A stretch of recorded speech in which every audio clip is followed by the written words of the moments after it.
በኢትዮጵያም ይሁን በዓለም ውስጥ ያሉ ቅዱሳኖች መጥተው በ3 ወር ማረፊያቸው ነው። እዚህ 3 ዓመት ተነግሳለህ ብለው ቢሏቸውን በይ ውስጥ ያሉ በእንዳሸዋ የበዙ በእጅ የማይጨበጡ በአይን የማይታዩ ቅዱሳኖች ተገልጸው ለሳቸው ለደጉ ቆራቢ ሆነ ቄስ ሆነ ካህን ሆነ እስከ 9 ሰዓት መጾም መጸለይ ነው። መውደቅ መነሳት ነው።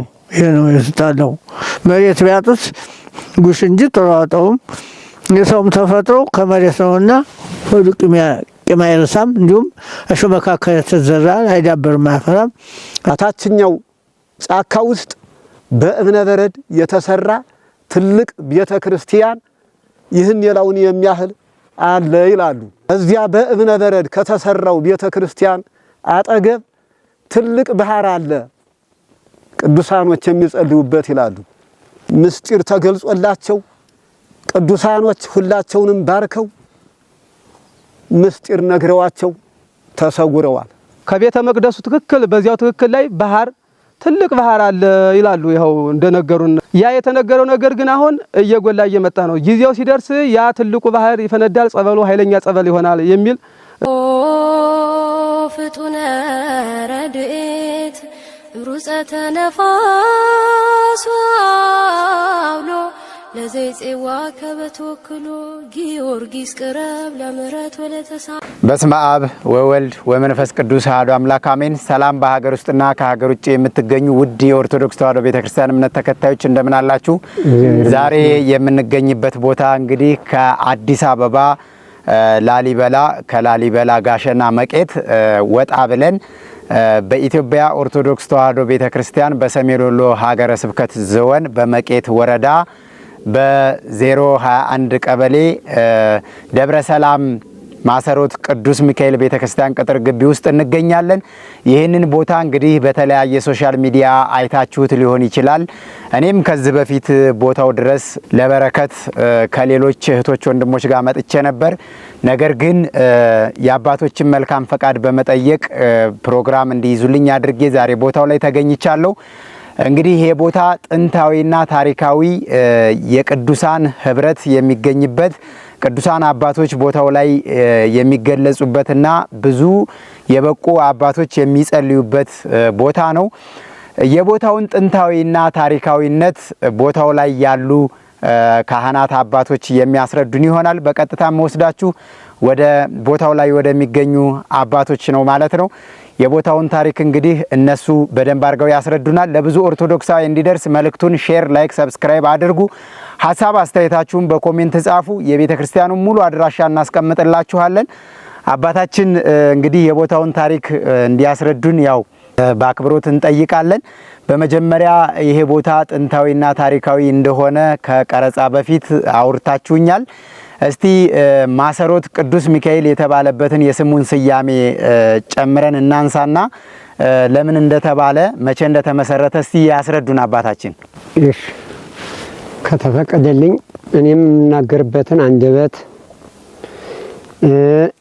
እናንተም ደግሞ ሰምታችሁ የምትይዙበትን የልብ እዝነ ጆሮ አምላካችን መድኃኒታችን ጌታችን ኢየሱስ ክርስቶስ በቅዱስ ሚካኤል አሳሳቢነት የሚረዳን የሚያስፈጽመን ያድርገን።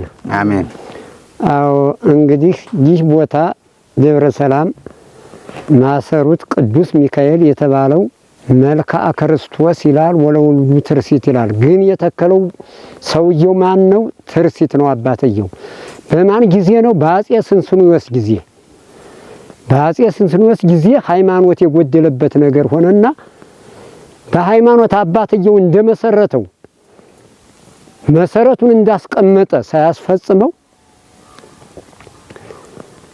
ትርሲት ከሃንገትህና ከሃይማኖትህ ብለው አጼ ስንስኑዮስ ሲጠይቁት አንገቴ ቢቆረጥ ይሻለኛል ሃይማኖቴን አምሰጥ ብሎ በዚያው ላይ ታርዶ ተሰውቶ ቀረ። አባትየው ቢሞት ልጅየው ምን ሰራለው አለና መልክዓ ክርስቶስ የተባለ የትርሲት ልጅ በአጼ ፋሲል ዘመነ መንግስት ሃይማኖት በታደሰበት ዘመን እና ባመራዊ ሄደው ጎንደር ላይ የአፄ ሱስንዮስ እንኳን ምላሳቸው በደንደሳቸው ቢወጣ እነሱ ናቸው የሚያስመልሱት ተብለው የጎረጎር ቅዱሳን ሄደው በዚያን ላይ በደመና ሰረገላ ሄደው ያንን የአፄ ሱስንዮስንም ታሪክ አቸውን አድርሰው ፋሲለደስ ሃይማኖት ይመለስ ብለው ያንን አስረድተው ወዲያውኑ ንጉሡ አፄ ሱስንዮስ ከዚህ ዓለም በሕይወታቸው ባለፈ ጊዜ ልጅየው ፋሲል በተተካ ጊዜ የዚያም የትርሲት ልጁ መልካ ክርስቶስ የተባለው ከዚህ ቦታ ላይ አባቱ ሐቀደው ቦታ ላይ አንጥቶ መስርቶ ጽላቱን ቅዱስ ሚካኤልን ተክሎ ይገኛል።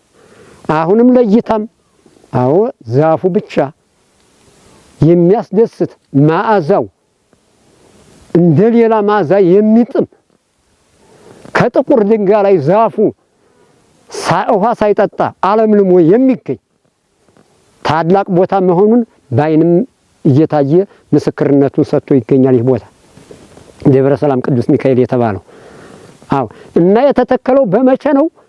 በአፄ ፋሲል በአፄ ሱስንዮስ የተመሰረተበት ነው። አንደኛውን ቤተ ክርስቲያኑን ልጁ የተከለው አባቴ ቢሞት እኔ ልጅየው ምን ልሰራ ነው ብሎ መልካ ክርስቶስ በአፄ ፋሲል ዘመነ መንግስት ነው ይህን ቦታ የተከለው። አዎ ማሰሩት የተባለበትን ታሪክ አስረዱኝ ብለው ስለጠየቁን አዎ አባቶቻችን ሲያስረዱን ማሰሩት የተባለው ወይዘሮ እፍረት የምትባል ተነስታ ወደ ከደች ከዚህ ጁዳ ከሚባል አገር ላይ ጸጋዛብ የሚባል ሰው ያግብታ አቢብና ተክለ ዮሐንስ የሚባሉ ልጆች እንደወለደች ባለመጣጣም ተነስታ ወደዚህ ተደች። እሷ ተግሬ ሰየም ተዳለች።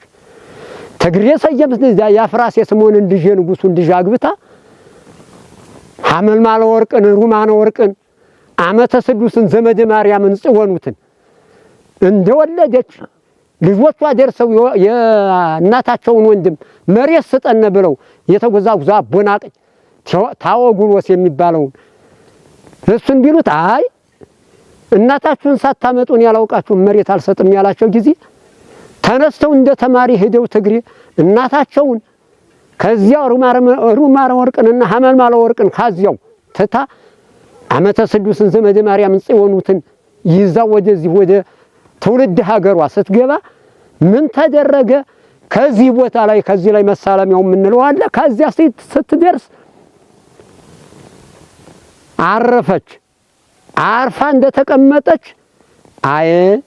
አየ ማሰሮዬ ብላ ረስታ ሄዳ ማሰሮዋን አየ ማሰሮዬ ብላለች። በዚያው ማሰሩት ተብሎ ስሙ የወጣው በዚያን ጊዜ ነው። በሁለተኛ ደረጃ ሄዳ ደግሞ ከዚያ ስትደርስ የተክለ ብርሃን ሀገር ጸበላት ያ ነው ታሪኩ ይበዛል ብዬ ነው እንጂ ብዙ ታሪክ አለው። የተክለ ብርሃን ሀገር ይሄ ማዶ ነው እንግዲህ እሱ ይንጣ እንጂ ያልሄድም ተጎዛጉዤ ልተኛ ብላ ተጎዛጉዛ ሚካኤል ስልቤት የተባለው በዚያን ጊዜ ነው። ስም እንግዲህ ያለ እንትን አይወጣም። አባቶቻችን እንደነገሩን ይሄን ነው። ደግሞ ከዚያ በመቀጠል ግን ይህ ቦታ አባታችን ራስ ጉግሳ የተባሉ የጎንደር ገዥ ታላቅ አባት በ22 ዓመተ ምህረት ከሸዋ ጋር ውጊያ ሊከፍቱ ሲመጡ ከጎንደር ተነስተው ጎንደርን ከተት ብለው ሲመጡ ከዚህ ቦታ ላይ ሲደርሱ ድንኳን ተክለው በቅሏቸውን ጭነው ድንኳን ተክለው በቅሎይቱን አቁመው ድንኳን ተክለው በይህ ቦታ ጸልዬ የማገኘውን ክብር ማግኘት አለብኝ አሉና አባታችን ራስ ጉግሳ ወልዬ ምን አደረጉ? ከዚህ ቦታ ላይ ድንኳን ተከሉና አዎ ገቡ። ሲጸልዩ 7 ቀን እንደጸለዩ በሰባተኛው ቀን ቅዱሳኖች ተገልጸውላቸው እኒያ ቅዱሳኖች ምን ብለዋቸዋል? አይ አንተ ወደምትሄድበት ጉዞ ሰኞ ቀን የተዋጋህ እንደው አዎ ትሞታለህ፣ መንግስተ ሰማያትን ትወርሳለህ። ማክሰኞ ቀን የተዋጋህ እንደሆነ ድል ትመታለህ፣ 3 ዓመት ተነግሳለህ ብለው ቢሏቸውን በይህ ውስጥ ያሉ በእንዳሸዋ የበዙ በእጅ የማይጨበጡ በአይን የማይታዩ ቅዱሳኖች ተገልጸው ለሳቸው ለደጉ አነጋግረዋቸው ሲሉ ራስ ጉግ ሰወሌ ከዚያ በኋላ ለ3 ቀን 3 ዓመት እንደ 3 ቀን ይዘው ለ3 ቀን ነው እንደ ነፍሴንን የገሃነመ እሳት መሰዳት ብለው ወዲያው ምታ ነጋሪት ከተት ሰራዊት ብለው ሰራዊታቸውን አስከተተው ሄደው ከራስ ተፈሪ ከተባሉት ዋላም አፄ ኃይለ ሥላሴ ተብለው ከሚጠሩት ሰውዬ ጋራ ጦር ከፍተው አንቺም ላይ ሲደርሱ ህይወታቸው ወደቀ። ህይወታቸው ወደቀ። ስጋቸው ወደቀበት ቦታ ላይ ውሃ ፈልቆ ይገኛል። በዚህ ውስጥ ያሉ ቅዱሳኖች ሰምተው ነው። ለዚያም ደግሞ ምን አደረጉ? ይህ ቦታ ላይ ያበቃኝ አምላኬ ብለው ቃጭላቸውም አለ። አሁን ቃጭላቸው አበቅሏቸው ለበቅሎ ጌጥ ያርገው ይዘዋት የሚሄዱት ቃጭል ያቺ ቃጭል 8 ቁጥር አለባት። አሁን 8 ቁጥር ይሄ እንግሊዘኛው ያስቆለው ያ 8 ቁጥር እንደተጻፈችባት አለች። አሁን ዛሬም ትገኛለች። ያችን ቃጭል ለዚህ ቦታ መገልገያ መስጠት አለብኝ ብለው አስረክበው ሄደዋል። አሁንም ትገኛለች ቃጭሏ። አዎ ከዚህ በተረፈ እንግዲህ የሌላውን ዜናው ይናገራል ብዬ ነው። ከዚህ በተረፈ አባ ሙጨበዛ የተባሉ የይኸው ሀገር ተወላጅ እንደ ኢዮብ በቁስል ደዌ ሥጋ ይዟቸው የነደዱ ለቤተሰብ ማስቸግረው መቃብሯ ምስዋና ካሷ ላይ ናት። ፈርሳ ነው የናስ ቤት ነበረች። የአባታቸው መቃብር ቤት ናት። ዘመዶቻቸው አንጥተው ሀይ ቢጥሏቸው እንደ ዛሬ እንደምታዩት መንደር የለም። አሁን ነው በእኛ ዘመን መንደር የሆነው እንጂ ዝም ብሎ አራዊት ብቻ ነበር። ከዚህ አንጥተው ሲጥሏቸው ከይህ አንተ ቅዱስ ሚካኤል አንተ መልአክ አረ እንደው የጤናዬን ነገር እባክህ ስጠኝ፣ አረ እንደው ጤናዬን አልብሰኝ እያሉ ሲጸልዩ ቅዱስ ሚካኤል ሰምቶ አዎ እነ ኢዮብን እንደፈወሰ እሳቸውንም ፈውሶ ከዚህ ላይ ሆነው እየለመኑ ይህ ሰውዬ ከደዌያቸው ነጽተው ጤናቸውን አግኝተው ይህን የምታዩትን የውጩን እድሜ ድንጋይ እየሸከፉ እንደገና ይሄ ቤተ ክርስቲያኑ ሲሰራ አሁን እንትና ላይ ዙሪያውን ነበር በይኩላ ያን ሁላ አሳድመው 2 ደግሞ አሳድመው ዛኒጋባ ነበር። ያን ዛኒጋባውን ሁላ አሰርተው ያለፉ አባት ናቸው። ለምን በይኸው በቅዱሳኖቹ እየተነገሩ ማለት ነው። አዎ ከዚያ በተረፈ ደግሞ በሶስተኛው ደረጃ ግን ምን ያደርጋሉ?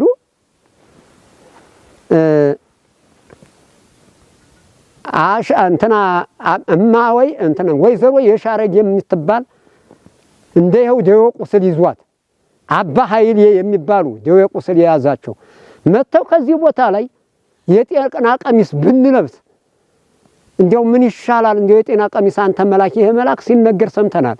በእም ያለው ቅዱሳን ደዌ ይፈውሳል እየተባልን ተነግሮናል ብለው ከዚህ መተው ጸለዩ፣ ገቡ። ከዚህ ቦታ ላይ እንዳሉ ሁላቸውም ከደዌያቸው ተፈወሱ። ከደዌያቸው ተፈውሰው ዳኑ። ድነውም ደግሞ በዚህው ቤተ ክርስቲያን ውስጥ ሆነው ሲያገለግሉ ከታይጋይንት ነው ሀገራቸው የመጡትም ታይጋይንት ነው ሲያገለግሉ ኖሩ። ከደዌያቸው ተፈውሰው ወደ ሀገራቸው ገብተዋል። እዚህ በተረፈ እንግዲህ መድረኩን ለቄስ ዜናው ይሰጥቻል። እማውቀው እኔ ይሄንን። እሺ አባታችን እንግዲህ በዚህ መልኩ የማሰሮት ቅዱስ ሚካኤልን ታሪክ ነግረውናል። ቀሪውን ደግሞ ሌላ አባታችን ደግሞ እንዲነግሩን መድረኩን ሰጥተዋል ማለት ነው። አባታችን እስቲ ደግሞ እንግዲህ ይሄ በጣም የቤተ ክርስቲያኑ ቅጥር ግቢ ታላላቅና ጥንታዊ እጽዋቶች ያሉበት ግቢ ነው። በእጽዋቶቹ ላይም የተለያየ ነገር እንደሚገለጽና ቦታው ላይ ብዙ ገቢረ ተአምራት እንደተፈጸመም ያው በአባታችን ያልተገለጸ ነገር አለ። እስቲ ደግሞ እርሶ ቀጣዩን ነገር ያስረዱን። በስመ አብ ወወልድ ወመንፈስ ቅዱስ አሐዱ አምላክ አሜን። በስመ አብ ወወልድ ወመንፈስ ቅዱስ አሐዱ አምላክ አሜን። በስመ አብ ወወልድ ወመንፈስ ቅዱስ አሃዱ አምላክ አሜን። አዎ እንግዲህ አባታችን መምህር ገብረ መድኅን እንግዲህ የሚያውቁትን ታሪክ እሳቸው ተናግረው ፈጽመውታል። ከእሳቸው የቀረውን ነው እኔ የምናገረውና ይህ ደብረ ሰላም ማሰሩት ቅዱስ ሚካኤል የሚባለው ቦታ ታሪኩ ምንድነው ስለሚለው ነገር ነው መልስ እያቀረብን ያለነው። ይህ ደብረ ሰላም ማሰሩት ቅዱስ ሚካኤል ከጥንት ጀምሮ ሲኖር እንግዲህ ቦታው በመንፈስ ቅዱስ ታላቅ መሆኑን መጥቶ ከሩቅም ከቅርብም ለጎበኙ አባቶች እናቶች ታላቅ ቦታ አምሳለ ገነት ሆኖ ይታያል። ለዚህም ይህ ቦታ ገዳሙ ገበራምባ አኮማው ገዳም ታቦት ማደሪያው በመባል ሲጠራ ይኖራል። ምክንያቱም ከዚህ ገዳም ደብረ ሰላም ማሰሩት ቅዱስ ሚካኤል ከተባለው ቦታ በከመ መሃሩና አበዊነ አባቶቻችን እንዳስተማሩና እንደነገሩና ቅዱሳን ከአራቱም ማዕዝነ ዓለም ከምስራቅ፣ ከምዕራብ፣ ከሰሜን፣ ከደቡብ ያሉ ቅዱሳኖች በኢትዮጵያም ይሁን በዓለም ውስጥ ያሉ ቅዱሳኖች መጥተው በሶስት ወር ማረፊያቸው ነው። ከዚህ ጉባኤ ታላቅ ጉባኤ ያደርጉበታል ይሉናል። የጉባኤ ቦታ ነው ደብረ ሰላም ማሰሩት ቅዱስ ሚካኤል። የጻድቃን ጉባኤ የሚደረግበት የቅዱሳን ጉባኤ ማለት ነው። እንደዚህ እያሉ ይነግሩናል። ምክንያቱም ቅዱሳን አሉ ተብሎ የሚጠራው ዛሬም በልማዳችን ደብረ ሰላም ማሰሩት ቅዱስ ሚካኤል ቅዱሳን እንዳሉ ገዳመ ጎረጎር ማርያም ምዕራፈ ቅዱሳኖች እንዳሉ ይነገራል። ምክንያቱም አሁን በጎረጎር በገዳመ ጎረጎር ማርያም ተገብቶ ደብረ ሰላም ማሰሩት ቅዱስ ሚካኤል እንደሚያስወጣ ነግረውናል። የጸሎት አባቶች፣ የሱባኤ አባቶች፣ ቅዱሳን አባቶች በሱባኤ በተረዱት ምስጢር አስተላልፈዋል። በጎረጎር ተገብቶ ደብረ ሰላም ማሰሩት ቅዱስ ሚካኤል፣ በደብረ ሰላም ማሰሩት ቅዱስ ሚካኤል ተገብቶ በደብረ ሮሃ ቅዱስ ላሊበላ ያስወጣል ብለውናል። እንግዲህ ይህ ቦታ ታሪካዊ ነው። አንደኛ ይሄ ትልቅ ቤተ ክርስቲያን ከዚህ እንደምታዩት ይኸው የድሮይቱ የሳርናት ትንሽ ነበረች። አሁን ግን በትልቁ ተሰርቶ ይታያል። እንደገና በመቀጠል ከዚህ ካፋፍ በታይ አኮማ ዛፍ ይባላል። ጫካው አኮማው ገዳም ነው የምንለው። ከዚህ ታችኛው ጫካ ውስጥ በእብነ በረድ የተሰራ ትልቅ ቤተ ክርስቲያን ይህን የላውን የሚያህል አለ ይላሉ። በሱባኤ ነው ወየት አለን ነው እንዳትሉ፣ በሱባኤ ገብተው የሱባኤ ምስጢር አባቶች ናቸው እንዲህ እያሉ የሚሉት። ስለዚህ ከዚያ በእብነ በረድ ከተሰራው ቤተ ክርስቲያን አጠገብ ትልቅ ባህር አለ ቅዱሳኖች የሚጸልዩበት ይላሉ። በዚያ በመቀጠል ብዙ ቆሳቁሶች አሉ። የረቀቁ ብዙ ንዋየ ቅድሳት አሉበት በጫካው ውስጥ። ይሄ እንደ ደብረ ሊባኖስ ወይም እንደ ዝቋላ ወይም እንደ ገዳመ ዋልድባ ያለ ቦታ ነው ይላሉ። በመቀጠል ደግሞ ከዚህ አባቶች እየመጡ ሱባኤ ይገባሉ። ለአንድ ባህታዊ እንደውም ከዚች ሳር ቤቷ ፎቋ ላይ ገብተው ሲጸልዩ ምንድነው የተባሉት?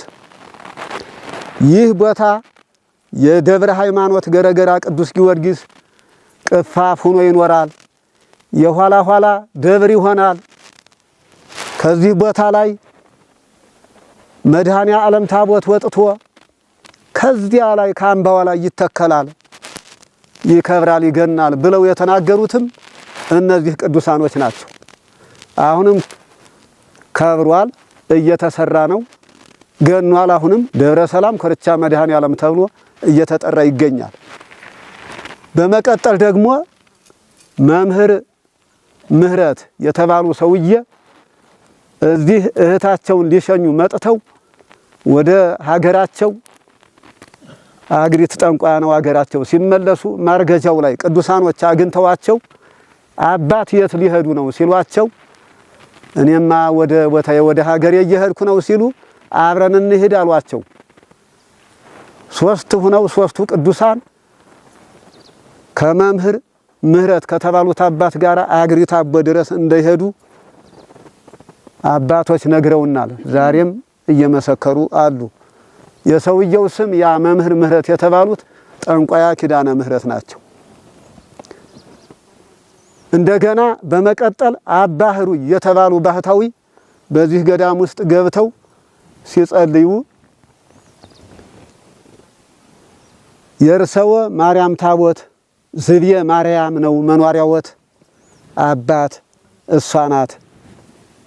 አዚያ ይኖራሉ። ከዚያ እየጸለዩ ይኖራሉ። እረፍተወትም ከዚያ ነው በማለት ተነግሯቸው ወደ ዝብየ ማርያም ሄደዋል። ከዚህ በመቀጠል ሶስቱ ቅዱሳን ገብተው እንደጸለዩ ነው። ሶስቱ ሱባኤ ገብተው በዚህ ደብር ውስጥ ገቡ። ሶስት ጓደኞች እነዚያ ሲገቡ በቃ በሰባተኛው ቀን ጸጋ መንፈስ ቅዱስ ወርዶ ከሰማይ ምስጢር ተገልጾላቸው ቅዱሳኖች ሁላቸውንም ባርከው ምስጢር ነግረዋቸው ተሰውረዋል። አዎ ስለዚህ በዚህ ነገሬን ሐሳቤን አቆማለሁኝ እና በዚህ ደብር ውስጥ በደብረ ሰላም ማሰሩት ቅዱስ ሚካኤል ውስጥ ያሉ ቅዱሳን ቁጥራቸው አይታወቅም። በእልፍ የሚቆጠር ነው። እልፍ አእላፋት ወትእልፊተ አእላፋት ቁጥራቸው ስንት ነው? በደብረ ሰላም ውስጥ ያላችሁ ካህናት የቅዱሳኖቹን ቁጥር ግለጹልን ትሉ እንደሆነ ቆጥሮ መወሰን አይቻልም። እልፍ አእላፋት ወትእልፊተ አእላፋት እንዳለው በእልፍ የሚቆጠሩ ቅዱሳን አሉበት። ይሄ ነው። በዚህ ሐሳቤን እጨርሳለሁኝ። በተለይ በጸጥታ ሐሳቤን ወይም ነገሬን ስላዳመጣችሁኝ አባቶች፣ እናቶች፣ ወንድሞች፣ እህቶች እንግዲህ በጣም ከፍ ባለ ድምፅ አመሰግናለሁ። ክብር ያድልልኝ፣ ለእንግዶቹም ታላቅ ክብርን ይስጥልኝ በማለት እዚህ ላይ አቆማለሁ። አባታችን እዚሁ አንድ ጥያቄ ላንሳሎትና እንግዲህ የቦታውን ጥንታዊነትና ታሪካዊነት ቦታው ላይ ያሉ እጽዋቶች ሳይቀር ምስክሮች ናቸው። ቦታው ላይ ደግሞ አሁንም ደግሞ ትልልቅ አባቶች የሚገኙበት ቦታ ነው። እንደ አብነት ያክል ብናነሳ በመጀመሪያ እኛም ወደዚህ ከመምጣታችን በፊት በሌላ ሚዲያ ያየናቸው አንድ አባት አሉ። እዚህ ስንመጣ ሌላ ስም እንዳላቸው ነው የሰማነው። አባ ገብረ ሚካኤል ወይም ብዙ ሰው እኛም ያየነው የሰማነው አባ ድንጋይ ተብለው ነው የሚጠሩና እሳቸውም ይሄ ቦታ መኖሪያ በዓታቸው እንደሆነ እንደተነገራቸው ተደርጎ ነው የተገለጸው። ስለሳቸውም ቦታውም ደግሞ የቅዱሳኖች መጠጊያ መሆኑን አንድ ጋር አያይዘው አጠር ባለ መንገድ ቢያስረዱ። እሺ፣ ስለተፈቀደልኝ አመሰግናለሁ። አባ ገብረ ሚካኤል ወይም አባ ድንጋይ ስለተባሉት አባት ነው። የእሳቸው ደግሞ ባህታዊ አባ ገብረ ሚካኤል ወይም አባ ድንጋይ ስለተባሉት አባት እርሳቸው ደግሞ በጎንደር ክፍለ ሀገር በታይጋይንት ተወልደው እንደገና በምናኔ ወዳጃ የሚባል አለ። እርሳቸው እንደሚያመሰጥሩኝ ማለት ነው። ያንን ከእናታቸው ቤት በገባ ጊዜና ጠንቋዩን በጉራጅ ደብድበው ወደ ምነና ወጥተዋል። ወደ ምነና ወጥተው ወደ ጋንጋ ገብርኤል በመምጣት ከጋንጋ ገብርኤል ወደ ገዳመ ጎረጎር ገብተው ጸልየው ገዳመ ጎረጎር ላይ ቤተ ክርስቲያን ታድማለህ፣ ብዙ ነገር ይደረግልሃል ተብለው በዚያው እንደወጡ በድንግልና መንነው በሀገረ መቄት የመቄትን ቤተክርስቲያን፣ የላስታን ቤተክርስቲያን፣ የቡግናን ቤተክርስቲያን፣ አለማጣ ሰቆጣ በሚባለው ሁሉ እየተዘዋወሩ ይህንን ሁሉ ቤተክርስቲያን አድመው በመጨረሻ ጉልበታቸው ሲደክም እንደገና ወደ ነፋስ መውጫ እንደገና ደግሞ ወዲያና ወዲህ እያሉ የኖሩ አባት ናቸው። ግን ቆላ መቄት ተብሎ ከሚጠራው ላይ እንደውም የጣድባ ሚካኤል ከተባለው ላይ እድሞ ሲያድሙ አንድ ድንጋይ አልቻለኝ ብሎ ቀረ ይላሉ። ትልቅ ደጎራ ድንጋይ ነው። ያ ድንጋይ ሲቀር መጨረሻ ላይ አንድ ሰው ነው ማሸክሙኝ ብሎ እኔ እየተጎነበስኩኝ እያደምኩ እንዳለሁኝ አሸክመው ሲለቁት ሃድመው ላይ ሆኖ እኔ ጉንብስ ብዬ ድንጋይ ላነሳስል ያን ደጎራ ድንጋይ ራስ ላይ ጣለው ይላሉ። የዚያን ጊዜ ያ ደጎራ ድንጋይ ከሁለት ተገመሰ ይላሉ። አሁንም በአካል እሳቸውን ጠይቋቸው ይነግሯችኋል። በዚያ ይህን ብለው ይላሉ አባታችን አሃ እድሞ በማደመወት አይደለም አባ ድንጋይ የተባሉትማ እንዴት የሰው ራስ ድንጋይ ይገምሳል እንዴ? የሥላሴ ኃይል ከርሶ ላይ ስላለ ነው ድንጋዩ የተፈረከሰው እንጂ ትክክለኛ አባ ድንጋይ ያሰኘውት ይሄ ነው አባታችን ብዬ በማለት ከብዙ በጥቂቱ ከረጅም ባጭሩ ስለ አባ ድንጋይ ታሪክ። ቦታው ላይ እስከመጡ ምን ያክል ዓመታቸው ነው? አዎ ከቦታው ላይ ከመጡ 6 ዓመት ሆኗቸው እንግዲህ ወደ 7 እየገቡ ነው ማለት ነው። ለዚህ ጊዜ መጾም፣ መጸለይ፣ መስገድ የተጣሉትን ታርቆ የበደሉን ክሶ በእውነት መውደቅ መነሳት፣ መጾም፣ መጸለይ፣ የሰባቱን አጽዋማት መጾም፣ የተጣሉትን መታረቅ፣ የበደሉትን መካስ፣ የቀሙትን መመለስ፣ ልጅ ስተውቀት ሽበት ተኩተት የሰሩትን ኃጢአት ለንስሐ አባት መናዘዝ ነው። እንዶር ሳሙና ማለት ነፍስ አባት ነው እና በእንዶር በሳሙና ማለት ነው። ያው እንደዚህ ያው ዛሬ ሕጉን ስርዓቱን ዛሬ በእውነት በዛሬው ቀን ስራ መፍታት የለም። መውደቅ መነሳት ያስፈልጋል። መጸለይ ያስፈልጋል። መውደቅ መነሳት ንስሐ ገብቶ መስገድ መውደቅ መነሳት ይገባል ነው። የተጣሉትን ታርቆ የበደሉትን ክሶ የቀሙትን መልሶ ያው መውደቅ መነሳት የተጣሉትን መታረቅ የበደሉትን መካስ ነው። ይሄ ነው ዋናው የታዘዘው እግዚአብሔር ዘንድ ይሄንን ነው እና ጾም መጸለይ ነው ዋናው ይሄ ነው። ሌላ ምን ይደረጋል? እና ዋናው ጾም በጾም ወበጸሎት ይሰረይ ኩሉ ኃጢአት ቀዳሚ ያለ ጥበብ ፈሪሃ ለእግዚአብሔር እንዳለ መዝሙር። የጥበብ መጀመሪያው እግዚአብሔር መፍራት፣ ሃይማኖትን መጠበቅ። በእውነት ነገር አንድ ሴት ለአንድ ወንድ፣ አንድ ወንድ ለአንድ ሴት መጋባት እንደ አህያ እንደ ፈረስ በየአስሩ መሄድ አይገባም። በስጋው ደግሞ ተወስኖ አንድ ሴት ለአንድ ወንድ ቢሞትበት ሌላ ማግባት የለም። ቢሞትባት ሌላ ማግባት የለም። እሱ ቢሞትበት ሌላ ማግባት የለም። በስጋው ደግሞ ተወስኖ መኖር ይሄ ነው የሕጋችን እና ይሄ ነው ፈጣሪ የሚወደው ይሄን ነው። እና ያው መውደቅ መነሳት ሰባቱን አጽዋማት መጾም ማለት ጾም የሚባለው ዜር ያበቃው እስከ 9 በተቀረ እስከ 8 ሰዓት ነው። ስራ የሚሰራ ሰው እስከ 8 በተቀረ የተቀረ የኛ 9 ያው በደንብ። ሌላው ግን ቆራቢ ሆነ ቄስ የሆነ ካህን የሆነ እስከ 9 ሰዓት መጾም መጸለይ ነው። መውደቅ መነሳት ነው። ይሄ ነው የተጣለው። መሬት ቢያጡት ጉሽ እንጂ ተሯጠውም የሰውም ተፈጥሮ ከመሬት ነውና ወዱ ቂም አይረሳም። እንዲሁም እሾህ መካከል የተዘራ አይዳበርም አያፈራም። እታይት ላይ ወፍ ለቅሞ ይጨርሰዋል። የቂመኛም ጸሎቱ ለራሱም ለሰውም አይጠቅምም። ቂም ይዞ ጸሎት፣ ሳል ይዞ ስርቆት፣ ገለባ ለብሶ እሳት፣ አበሳይለት ገጋይ ያመር፣ ጠዋት ተጣልቶ ማታ መታረቅ። ያው እንግዲህ ወደ 7 ዓመት እየተቃረቡ ነው ማለት ነው። እሺ እዚህ ቦታ ላይ ስንት ሊቃውንት አለ? ስንት አገልጋይ? ስንት ዲያቆን? የቤተ ክርስቲያኑ መሰረታዊ ችግርና መተዳደሪያ ገቢስ ምንድነው? እሺ ከዚህ ቅዱስ ደብር ውስጥ እስካሁን እንደዚህ እንደምትሉት ቀደም ባለመልኩ ሰው ወደ ደብረ ሃይማኖት ገረገራ ቅዱስ ጊዮርጊስ እንደነበረ ይታወቃል። ከደብረ ሃይማኖት ገረገራ ቅዱስ ጊዮርጊስ 2 የድጓ መምህራኖች ነበሩ። ሁሉም መንግስቱ የሚባሉ መንግስቱ ይህብ ወይም መንግስቱ ጎሹ እነ ወረደ ቃል የሚባሉ ከነለሳነ ወርቅ ብርሌ ጋር እየመጡ ያገለግሉት ነበር ይሉናል አባቶች። እንደዚያ እየተባለ ሲገለገል ኖረ።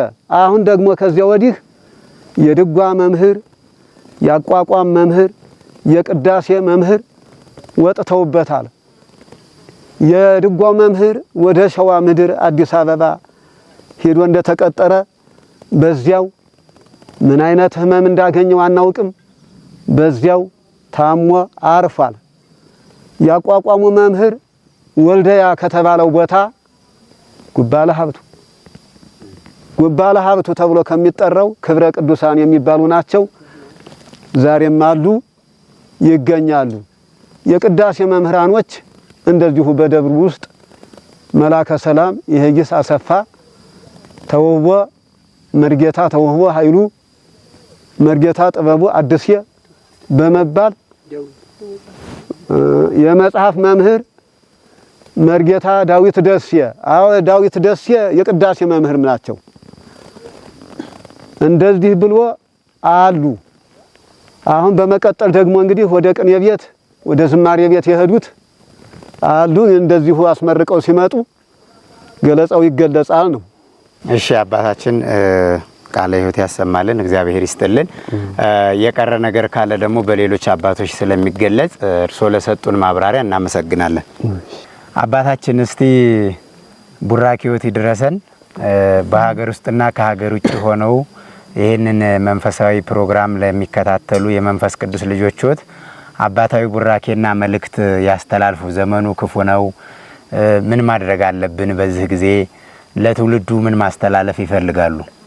እግዚአብሔር ፈቅዶልኝ ከዚህ ቦታ ደርሰኛል። እንግዲህ መቼስ ሁላችንም ወደ ፈጣሪያችንን መጸለይ እንጂ ሌላ ምን ይደረጋል? የተወደዳችሁና የተከበራችሁ አድማጭ ተመልካቾቻችን የማሰሮት ደብረ ሰላም ቅዱስ ሚካኤል ቤተክርስቲያን እንግዲህ ከረጅሙ ባጭሩ ከሰፊው በጠባቡ አባቶች እነሱ ከደረሱበት ጊዜ ጀምሮ ያለውን ታሪክ አስረድተውናል።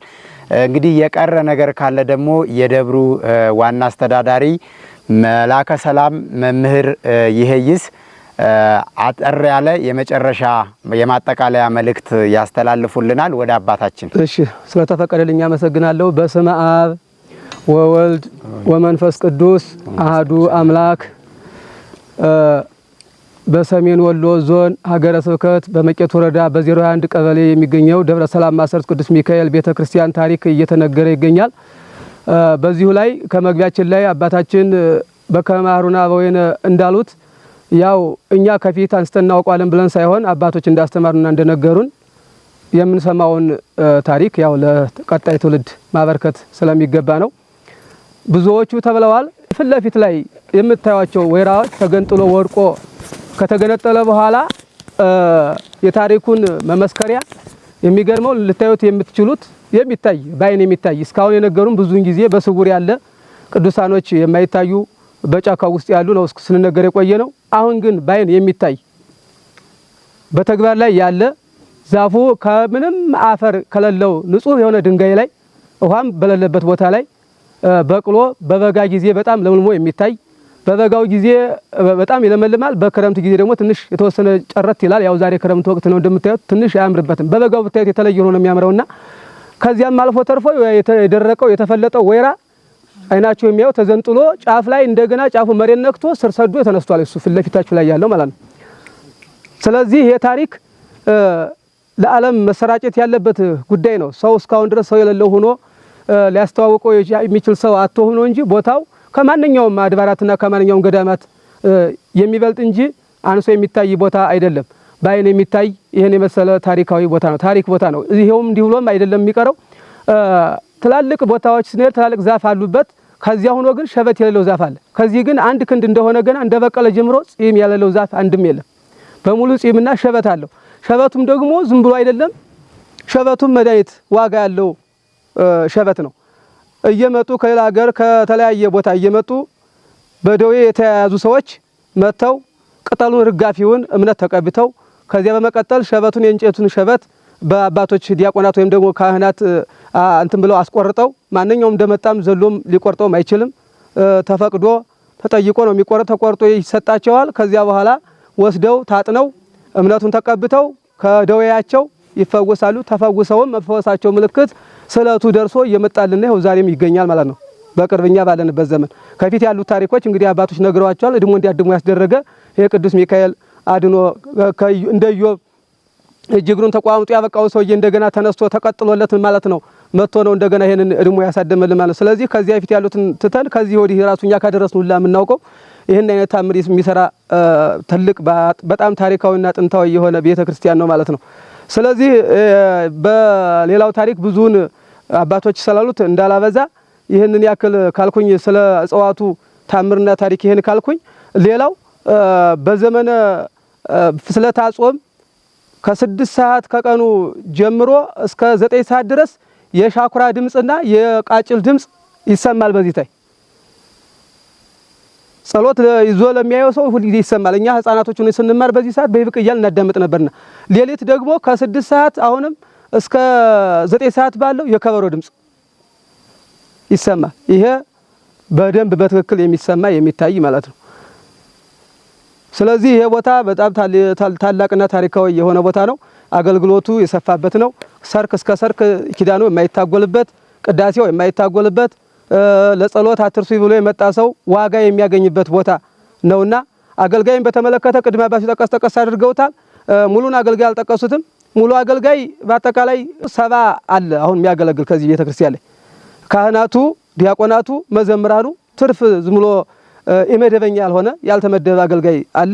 ያ ሁሉ ግን ሲቆጠር በቤተክርስቲያን ውስጥ የሚያድረውና የሚያገለግለው 70 ካህናት አገልጋይ አለ ማለት ነው። ይሄ ቤተክርስቲያን ይሄን ሸፍኖ ይሄን ያስተዳድራል ማለት ነው። ስለዚህ እንግዲህ በብዙ ታሪኮች ሲጠቀስ በጁንታ ዘመን የፊተኛውን ባናውቀው አሁን እኛ ያለንበትን ማውራት ስለምንችል ይሄ ቤተክርስቲያን ይመታና ወርካየ ማርያምና የደብረ ሰላም ማሰሩት የሚባል ቤተክርስቲያን ይመታና የጁንታ መጠጊያ ስለሆነ ጁንታዎቹ ከዚያ ጫካውን ተንተርሰው ገዳሙን ተንተርሰውና ዋሻ ስለበዛበት አላስመታን ስላለ ቤተክርስቲያኑ ተመቶ ከዚያ በኋላ እኛ እንሰራዋለን በሚል የበላይ አስተዳደር የሆነ ሰው ይሄን መልእክት ቢያስተላልፈላቸው እንኳን አስተኳሽ የሆኑ ሰዎች ወደዚህ ከዚያ ማዶ ሆነ ወደዚህ ሲልኩ እያጠረ ከታች ወንዝ ነበር የሚቀረው ይሉና መጥቶ በአካል ያስተኳሽ ሲተኩስ የነበረ ሰው ይሄ ቤተክርስቲያን ማን ነው የሚባለው? ማሰሩት ሚካኤል ያቺ ማዶስ ወርካየ ማርያም ስንላቸው ከዚያ ማዶ ስንልቅ አይናችን ብጫ አረንጓዴ ያሳያል። ከዚህ ደግሞ እያሳጠረብን ስናስረዝም በጣም እያለፈ ያቸንፎ የቀረ ቤተክርስቲያን ታሪካዊ ቦታ ነው ብለው ታሪኩን እነሱ ከወደ ጁንታ ጦር ባለፈ ጊዜ የኛ ሰራዊቶች ታሪኩን መተው ስራይ ብለው ይሄን ሁሉ ታሪክ እነሱ ያስረዱን አጋጣሚ አለ። እኛም ከዚሁ ቁጭ ብለን የሱ ክለላ የሱ ጥበቃ የተለየ በመሆኑ መጠን ከዚህ እንደዚሁ ቁጭ ብለን ተጠግቶ መጠጊያቶ ሰው መጥቶ ተጠግቶ ባለበት ሰዓት አንድ ወንድማችን እንዳንተ ቁንጭ እንዳላችሁበት ግንድ እንድቻሉ ተደግፎ ይዞ በእጁ ጨብጦ እያለ መጥቶ እንትኑ ተፈናጣሪ መጥቶ እሱ ያዘውን እንጨት ቆረጠው። ልጁን ግን አልመታውም። አንድም ሰውም ሳይጎዳብን ከዚህ ቦታ ላይ በሰላም ያወጣ ቅዱስ ሚካኤል ታሪከኛ ቦታ ነው። የቦታው ቃል ኪዳን ራሱ ብዙ ጥላ ከለላ የሚሆን ታሪካዊ ቦታ ነው። ይሄ ቦታችን እንደ ቀላል የሚታይ አይደለም። በዚህ ቅድም አባታችን ጨምረውታል መጀመር ግን ከቤተ መቅደሱ ትክክል በዚያው ትክክል ላይ ባህር ትልቅ ባህር አለ ይላሉ። ይኸው እንደነገሩን ያ የተነገረው ነገር ግን አሁን እየጎላ እየመጣ ነው። ጊዜው ሲደርስ ያ ትልቁ ባህር ይፈነዳል፣ ጸበሉ ኃይለኛ ጸበል ይሆናል የሚል አባቶች ያው በትንቢት ያስቀመጡት ነበርና ያንን ምልክት ግን አሁን አግኝተናል። ዋናውን ትልቁ ባይሆንም ጸበሉ በዚህ ልክ ቤተ መቅደሱ የሆነው በዚሁ ቀጥታ ነው። ከታች ከገደሉ ጥቁር ድንጋይ ምናምን ከሌለበት ላይ በጋ ሲሆን ትበረታለች ጸበሏ።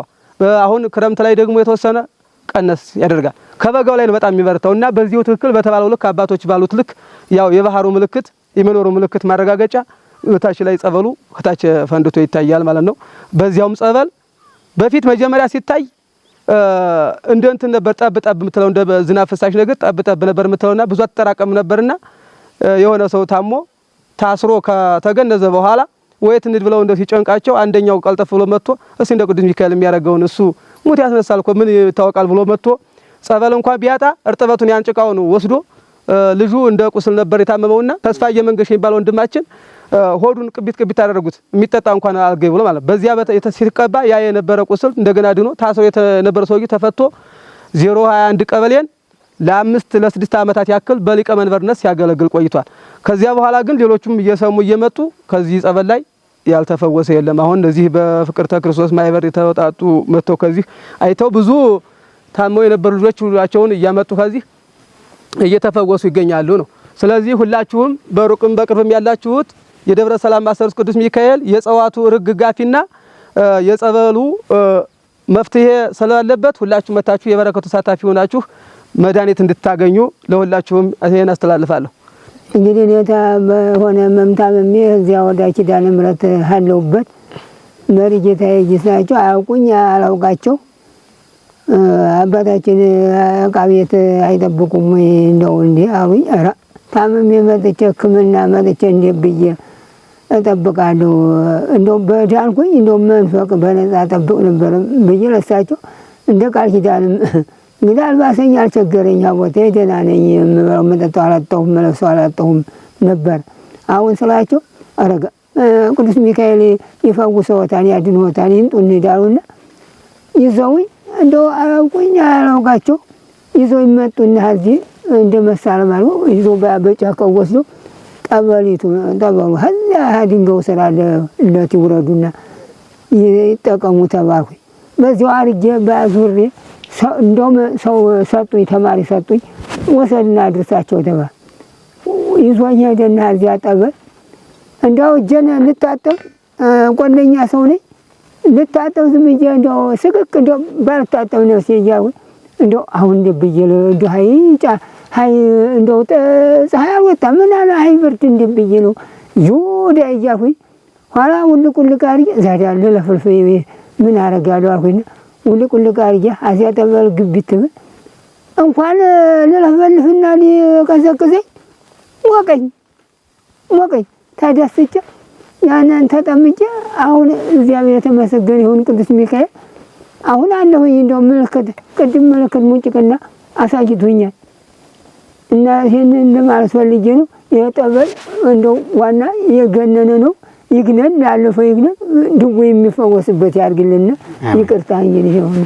የተወደዳችሁና የተከበራችሁ አድማጭ ተመልካቾቻችን እንግዲህ የማሰሮት ደብረ ሰላም ቅዱስ ሚካኤል ቤተክርስቲያን ታሪክ ቦታው ላይ ባሉ አባቶች ቦታው ላይ የሚፈጸመው ገቢረ ተአምራትና የቤተክርስቲያኑ አመሰራረት ጥንታዊነቱና ታሪካዊነቱ በሚገባ ተገልጾልናል። እንግዲህ ይህን ቤተክርስቲያን በአይነት በገንዘብ በተለያየ ነገር ለማገዝ የምትፈልጉ የቤተክርስቲያኑን አካውንት ከታች እናስቀምጥላችኋለን። የምትችሉትን ነገር ሁሉ በቅዱስ ሚካኤል ስም አስተዋጽኦ በማድረግ ድጋፍ እንድታደርጉ ማሳሰብ እንፈልጋለን። የዛሬ ቆይታችን ይሄን ይመስል ነበረ። በሌላ ፕሮግራም እስከምንገናኝ ድረስ ሁላችሁም በያላችሁበት ቸር ሰንብቱ።